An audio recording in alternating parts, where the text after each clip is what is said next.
రెండవ మాటలో చూడగలిగితే యాకోబు రాసినటువంటి పత్రిక 4వ అధ్యాయము 7వ వచనాన్ని ఒకసారి మనం చూద్దాం.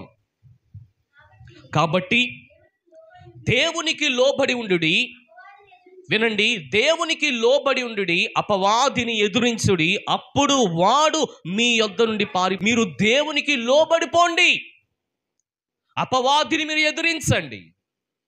వివేకం కలిగిన వాడిగా, వివేకం కలిగినటువంటి దానికి అపవాదితో పోరాడు, ఎదురిస్తూ ఉంటే నువ్వు దేవునికి దగ్గర అవుతే, దేవునికి నువ్వు అతి ప్రియమైనరాలుగా, ప్రియుడుగా అవుతే, నువ్వు సాతాను ప్రియ దేవుని బిడ్డలారా గమనించండి, గద్దిస్తూ ఉంటే, దానితో నువ్వు పోరాడుతూ ఉంటే ఏమవుతుందో తెలుసండి, విజయం ఆటోమేటిక్గా దేవుడు మీ జీవితాల్లో ఇస్తాడు. నాకు తెలిసి మనకు శక్తి లేదు, కానీ శక్తివంతుడైనటువంటి దేవుడే మనకు శక్తిని ఇస్తాడు, బలవంతుడైనటువంటి దేవుడు మనకు బలాన్ని ఇస్తాడు. కానీ ప్రస్తుత దినాల్లో ప్రియ దేవుని బిడ్డలారా గమనించండి, దేవుణ్ణి ఎదిరించేటువంటి వారంగా ఉన్నాము, చెప్పండి, అపవాదికి ఏమో మనము లోనైపోయే వారంగా ఉన్నాం. కానీ ఇక్కడ మీరు రివర్స్గా చూడాలి. అందుకని మనం చాలాసార్లు అనేకమైనటువంటి బాధలు, అనేకమైన కష్టాలు, యుద్ధాల్లో మనం చాలా మట్టుకు ఓడిపోతున్నామండి. ఎందుకు ఓడిపోతున్నామో తెలుసామంటారా?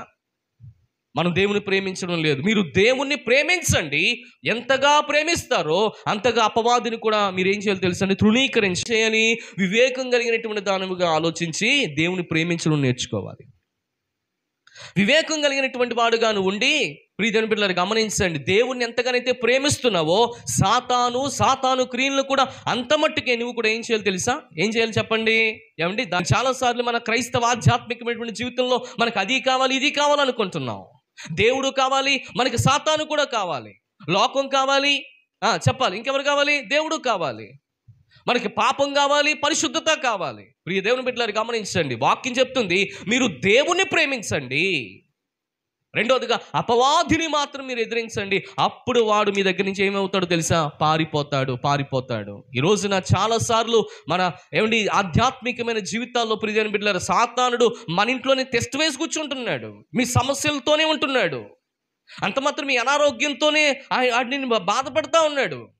మీకు చాలా సమస్యలు ఉన్నాయి, కానీ సమస్యలతో వస్తున్నావు, కానీ ఎప్పుడైనా సమస్యలు తీరాయి అంటే చాలాసార్లు ప్రియ దేవుని బిడ్డలారా గమనించండి, మందిరానికి వచ్చిన మనము కూడా ఎన్నో సంవత్సరాల నుంచి మందిరానికి వెళ్తున్నాం, కానీ దేవుడు నా జీవితంలో ఏమీ చేయలేదు అనేటువంటి నిరుపయోగ స్థితిలో ఉండిపోతున్న వారు చాలా మంది ఉన్నారు.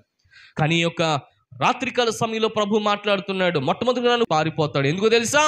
నా ప్రేమ నీలో ఉంది కనుక, నేను నీలోకి వస్తాను కనుక, నా శక్తి నీకు ఇస్తాను కనుక నన్ను చూసి వాడు పారిపోతాడు. అది వివేకం అంటే. అటు విధమైనటువంటి వివేకం కలిగినటువంటి వారిగా మనం పోరాడాలని ప్రభు ఇక్కడ ఆశపడుతున్నాడు.